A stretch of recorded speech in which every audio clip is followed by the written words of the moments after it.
La société Esberger et sa flotte de pétroliers peuvent retracer leur histoire jusqu'en 1924, lorsqu'un ancien officier de la marine impériale allemande nommé John T. Esberger a fondé sa propre compagnie de navigation, employant de nombreux anciens officiers de la marine allemande qui, comme lui, étaient maintenant au chômage étant donné les sévères limitations imposées à la marine allemande après la Première Guerre mondiale. La compagnie s'est rapidement fait un nom comme l'une des compagnies de pétroliers les plus professionnelles en Europe, exportant des produits de la chimique à travers l'Atlantique et au-delà. Pendant la Seconde Guerre mondiale, l'entreprise s'est développée pour inclure des réservoirs de cargo conventionnels, ce que la société Esberger appelait des marchandises sèches, en soutien à l'Allemagne nazie d'Hitler. Malheureusement pour John T. Esberger et ses gens, la guerre a été un désastre pour sa flotte, celle-ci ayant été décimée par des attaques d'avions alliés et de sous-marins. Mais Esberger n'en avait pas encore fini. En utilisant sa réputation d'avant-guerre pour sa fiabilité et son professionnalisme, à la fin des années 50, il a obtenu le soutien financier nécessaire pour commencer à reconstruire la flotte de pétroliers Esberger. L'un des premiers navires de cette deuxième génération de la flotte Esberger était le Wilhelmine Esberger, achevé en 1954 et configuré pour transporter diverses cargaisons chimiques entre l'Europe et l'Amérique du Nord. 10 ans plus tard, en 1964, le navire de près de 13 000 tonnes a été rebaptisé, devenant le S. Berger-Chemiste. Le 2 juin 1967, le navire, avec son équipage de 46 hommes, naviguait à environ 90 miles au sud des Açores, dans l'océan Atlantique, avec une cargaison de déchets de thon et d'éthanol qu'il livrait du Texas à Rotterdam. Leur temps en mer s'était jusqu'à présent révélé relativement routinier, et ce jour-là avait inclus des tâches banales, comme peindre des parties du navire qui semblaient un peu défraîchies. Plus tard dans la journée, la majorité de l'équipage, hormis quelques membres en veille, s'est rassemblée dans la cuisine du navire pour le déjeuner. C'est à ce moment-là que c'est arrivé. Le navire a été secoué par une puissante explosion, suivie d'alarmes les signalant à l'action. Arrivant sur le pont, l'équipage a été horrifié de trouver le pont en flammes et là où la coque avait été, il y avait maintenant un trou béant qui s'agrandissait. L'explosion à l'intérieur de la coque du navire avait été si puissante qu'elle avait coupé le pétrolier en 2 morceaux et c'est seulement grâce à la plupart de l'équipage qui était dans la cuisine à ce moment-là que personne n'a été tué. Il y avait peu de temps pour comprendre ce qui s'était passé et face à la menace de nouvelles explosions, un signal de détresse a été transmis, envoyant une poignée de navires à proximité dans la zone pour secourir l'équipage. Cependant, d'autres explosions n'ont pas eu lieu et la conception compartimentée du navire signifiait que malgré les dégâts extraordinaires, les sections séparées sont restées à flot. L'inondation étant contenue uniquement dans les zones endommagées autour desquelles l'explosion avait eu lieu. Le 5 juin, des lignes ont été attachées à la section arrière du navire qui a ensuite été traînée jusqu'à Punta Delgada aux Açores avant d'être transportée en Grèce où elle a été démantelée et vendue pour la ferraille. Cela a bien sûr laissé la moitié avant du navire flottant dans l'océan, avec sa cargaison estimée à 1700 tonnes de produits chimiques. Le 8 juin, il a été aperçu flottant vers les Açores, ce qui a alarmé les autorités locales et internationales, car la zone était une route maritime très fréquentée entre l'Europe et l'Amérique du Nord, et la crainte était qu'il puisse entrer en collision avec un nombre quelconque d'autres navires, créant une catastrophe encore plus grande, surtout s'il entrait en collision avec un autre pétrolier ou un navire à passagers. Un effort de sauvetage similaire à celui entrepris avec la section arrière du navire a donc été mis en place, mais il y avait un problème.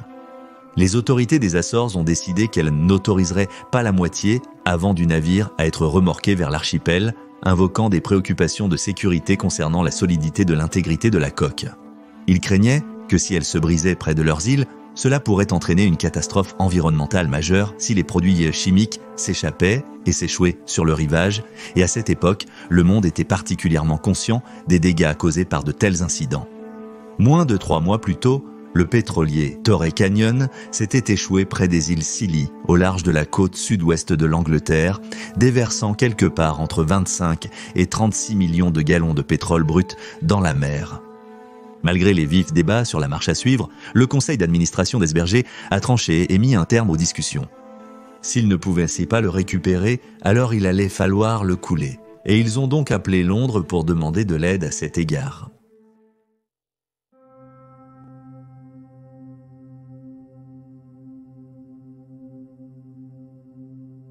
Dans presque toutes les marines, il y a des noms pour les navires de guerre qui ont un peu plus de sens que la plupart, et dans la Royal Navy, l'un des noms les plus vénérés est Dreadnought. En 1967, 10 navires de guerre avaient servi les flottes britanniques et anglaises tout en portant ce nom. Un Dreadnought avait défendu l'Angleterre contre l'armada espagnole en 1588, tandis qu'un autre Dreadnought avait combattu lors de la bataille décisive de Trafalgar en 1805, mais c'est le Dreadnought lancé en 1906 que le nom était depuis le plus associé. Ce Dreadnought a inauguré une toute nouvelle ère de technologie et de guerre navale, étant le premier cuirassé à gros canons jamais construit, et au moment de sa mise en service, il a rendu obsolètes tous les autres cuirassés qui l'avaient précédé. Ce navire a eu une telle influence que le terme générique de Dreadnought a été utilisé pour décrire les navires qui ont suivi son exemple, et c'est dans ce même esprit d'innovation que le prochain Her Majesty's Ship Dreadnought a été lancé. Le 12 juin 1959, les travaux ont débuté sur un autre navire de guerre révolutionnaire pour la Royal Navy. Seulement cette fois, au lieu d'être un puissant cuirassé, c'était plutôt un sous-marin. Mais plus que cela, il devait être le premier sous-marin nucléaire de la Grande-Bretagne. Les ingénieurs britanniques avaient se joué avec l'idée d'un sous-marin à propulsion nucléaire depuis la fin de la guerre, mais avaient trouvé le défi insurmontable dans l'immédiat après-guerre. Après que la marine américaine a lancé le premier sous-marin à propulsion nucléaire du monde, les United States Ship Nautilus, en 1955, le Royaume-Uni a cherché à tirer parti de sa relation spéciale avec Washington et a commencé à négocier le transfert de la technologie des réacteurs américains vers la Grande-Bretagne pour que la Royal Navy ait sa propre flotte de sous-marins nucléaires. Malgré l'opposition des États-Unis, malgré l'opposition de certains amiraux de la marine américaine, Washington a finalement décidé qu'il était préférable que la Royal Navy dispose d'une force de sous-marins d'attaque à propulsion nucléaire pour les aider à contrer les menaces toujours croissantes de la flotte nucléaire soviétique. Ainsi, le transfert de technologie a été autorisé et les ingénieurs britanniques ont commencé à concevoir et à construire un nouveau sous-marin autour de la conception du réacteur américain S-5W, à la pointe de la technologie en 1959.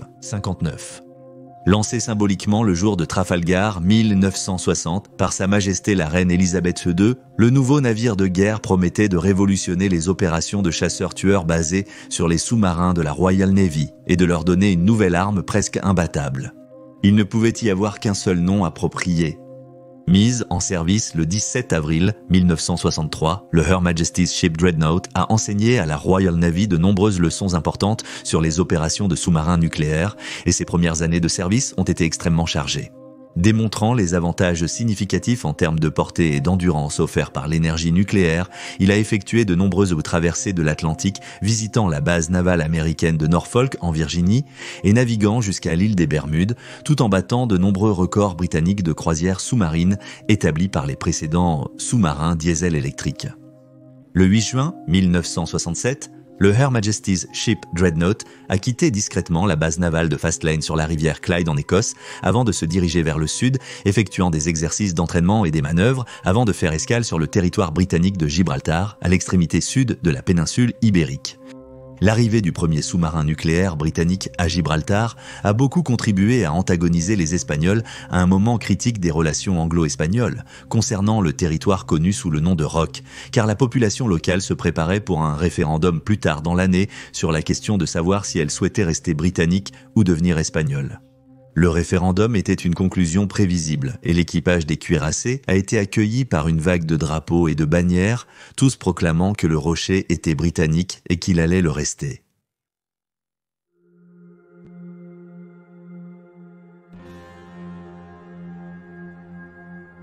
Le soir du 21 juin 1967, comparé au rythme de l'entraînement qui avait été mené en mer, le Her Majesty's Ship Dreadnought était relativement calme alors qu'il était amarré au port de Gibraltar.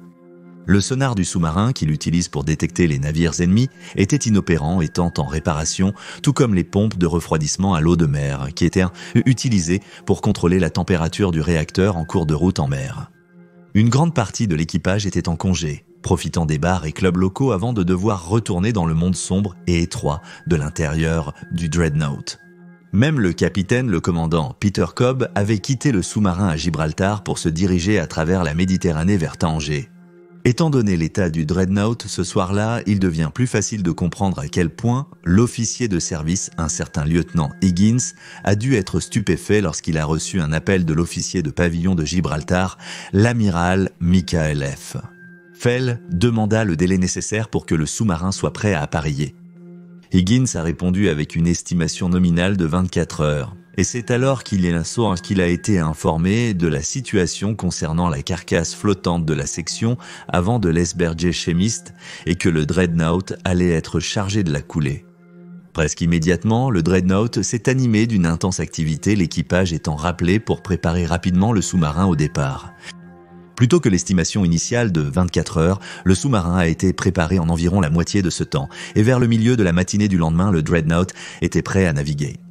Le commandant Cobb est revenu au sous-marin moins de 15 minutes avant qu'il ne se détache de ses amarres à Gibraltar, tout comme l'officier technique senior qui était arrivé d'une réunion au Royaume-Uni. Le Dreadnought a quitté le rocher vers 10 000 l'heure, et une fois qu'il était dans une eau suffisamment profonde, il a plongé et a commencé à se diriger vers les Açores à une vitesse de 30 nœuds, une vitesse extraordinaire pour un sous-marin à l'époque. Mais le Dreadnought n'était pas le seul atout militaire britannique à être engagé dans la tâche de neutraliser les menaces de ce qui restait du chimiste Esberg. La frégate de type 61, Her Majesty's Ship Salisbury, revenait de plusieurs mois aux Bahamas, poursuivant les contrebandiers et interceptant des navires transportant des immigrants illégaux lorsqu'elle a été chargée de soutenir le Dreadnought dans l'opération. Après avoir fait le plein de carburant, le Salisbury s'est dirigé vers le sud en direction de l'épave flottante avec pour instruction de faire office de navire de garde pendant l'attaque du Dreadnought, en gardant un œil sur tout navire de passage qui pourrait involontairement se trouver sur la trajectoire du sous-marin lorsqu'il lance ses torpilles. Comme le Dreadnought, le Salisbury reflétait la Royal Navy des années 60, plus récente et plus axée sur la technologie. Désignée comme frégate de direction aérienne, la mission principale du Salisbury était de soutenir la force de porte-avions de la Royal Navy en naviguant au-delà de la portée de la couverture radar du groupe de porte-avions et en utilisant son propre radar puissant pour détecter les bombardiers maritimes soviétiques entrants comme le Tupolev 216 et 295. Le Salisbury contrôlerait alors les chasseurs lancés depuis les porte-avions britanniques pour les intercepter, et à ce titre, son système d'armes principal était son radar. Cependant, pour la défense, il portait 2 canons de 4,5 pouces sur le pont avant et 2 canons de 40 mm sur le pont arrière. Le deuxième acteur de soutien au Dreadnought est venu sous la forme du commandement côtier de la Royal Air Force, qui a envoyé des avions de patrouille maritime à longue portée Avro Shackleton MR3 pour suivre l'épave et aider le Salisbury. Le Shackleton venait de la même écurie que le Lancaster de guerre et au premier coup d'œil, la lignée était claire, bien qu'ils étaient fondamentalement des oiseaux très différents. Une fois que le Dreadnought était en position de tir, il surveillait ensuite l'efficacité de l'attaque de torpilles du sous-marin nucléaire. Le Dreadnought est arrivé sur les lieux le matin du 24 juin, après avoir parcouru plus de 1000 miles depuis Gibraltar. Le sous-marin a ensuite fait surface afin d'établir un contact visuel et radio avec Salisbury et le Shackleton en orbite avant de procéder à l'encerclement de ses cibles, évaluant leur taille et la direction apparente dans laquelle elles flottaient.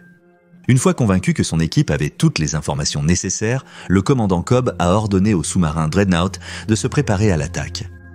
Disparaissant sous les vagues, Cobb a positionné le Dreadnought à environ 1 mile de sa cible, tandis que son équipage préparait 4 torpilles Mark 8.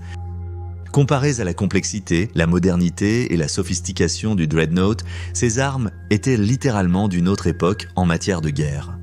Le premier Mark 8 est entré en service en 1923 à bord de sous-marins diesel électriques dont la durée sous l'eau était mesurée en heures et bien que les versions à bord des Dreadnought aient été améliorées par rapport à ces premiers modèles, c'était toujours une arme vieille de 20 ans que de nombreux marins estimaient avoir grand besoin d'être remplacés de toute urgence. Mais pour tirer sur un canard mort, ils étaient parfaits. En position, tube de torpille chargé et inondé, et sa cible droit devant, Cobb a donné l'ordre de tirer. Un à un, les 4 Mark 8 ont été crachés des tubes de torpille du cuirassé, laissant l'équipage attendre patiemment le bruit d'un impact. Passant au-dessus, l'équipage à bord du Shackleton a aperçu de faibles lignes blanches tracées dans l'eau par les torpilles alors qu'elles se dirigeaient vers la cible. Hélas, la première torpille a raté sa cible.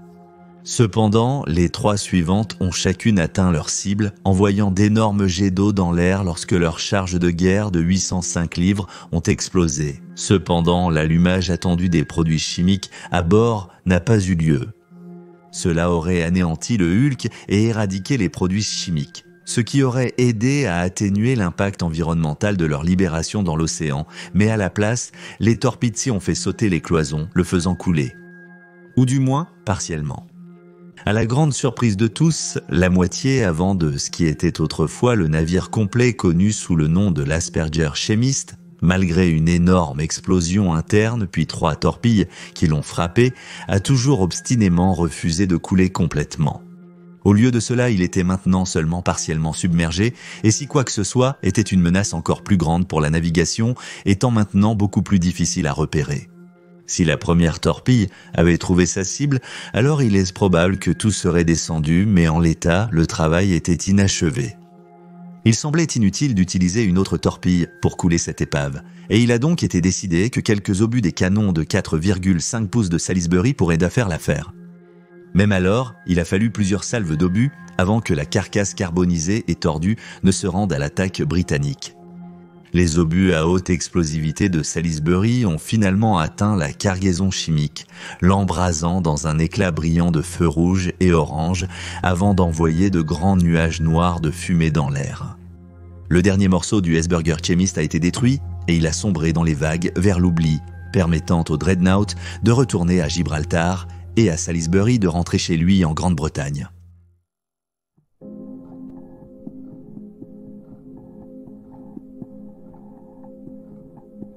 Les équipages du Dreadnought et du Salisbury ont tous deux été félicités par les supérieurs pour un travail bien fait. Puis c'était le retour aux tâches habituelles pour les deux, le sous-marin continuant sa vie trépidante d'entraînement.